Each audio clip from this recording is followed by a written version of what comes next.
Hi, I'm Pastor Kurt, and this is your 5-minute Bible study.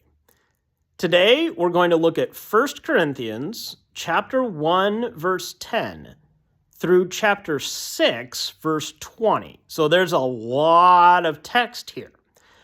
What is this section of 1 Corinthians all about? Well, first of all, we need to know that the church in Corinth was a mess. We often hear today about different churches or different congregations going through things. The church in Corinth kind of set the bar. They are famous for being a mess. There are some specific examples that Paul mentions that he's heard about things going on there. For example, some people are suing each other. He talks about improper use of the body. And there's even one guy there who's sleeping around with his stepmother. So there's a lot of bad stuff going on here. And in this section, in 1 Corinthians, Paul addresses all of this. He talks about all of this division. And other way that they're dividing themselves is basically saying one group is better than another group. Today, for example, we might think of that as denominational conflicts. Some people are so focused on their denomination, thinking that they are the right way and everybody else is wrong, and then that sort of thinking causes division among Christians. It's the same thing going on within the church in Corinth. Some people are like, oh, I like this person and I'm going to follow what they say, and other people are like, oh, I like this person, I'm going to follow what they say. And Paul is like, whoa, what's going on here? Stop. Today, we need to listen to that too. Sometimes we Christians today need to be told, whoa, stop. This isn't a competition. There's no reason for Christians to argue with one another. And Paul's very point here is that we are all united in Christ. So Paul is addressing, first of all, these struggles and these conflicts that are going on and basically telling them to stop it. And he's saying the reason they need to stop it is because we are all united in Christ. That's very easy to say. And Christians say it a lot. But we still cause these stupid arguments with one another.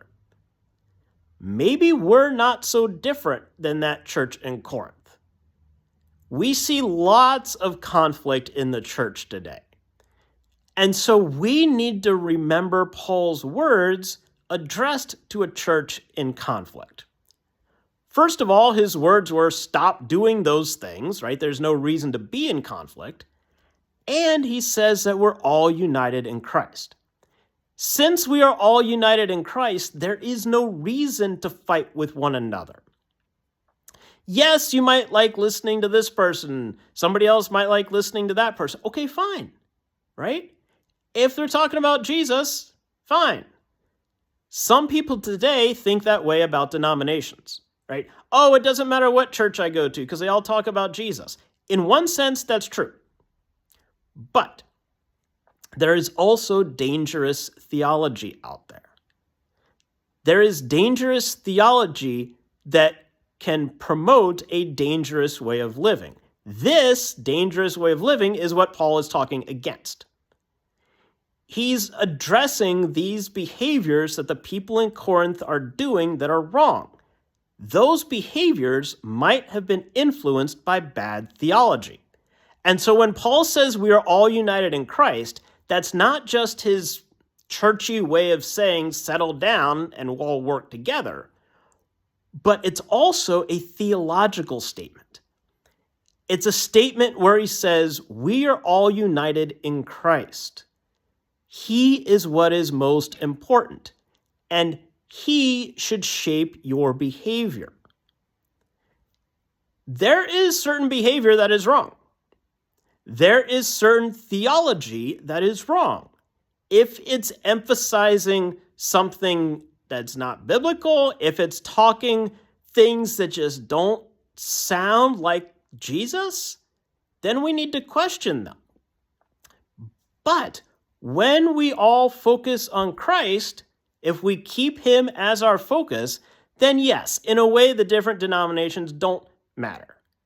It's important to know the difference. It's important to know why this denomination thinks this way and this denomination thinks that way, but those differences don't need to be cause for division.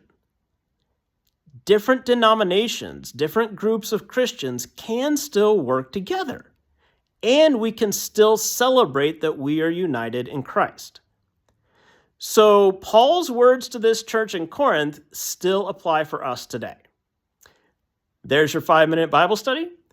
Please remember to like, comment, share, and subscribe, and I'll see you next time. Thanks.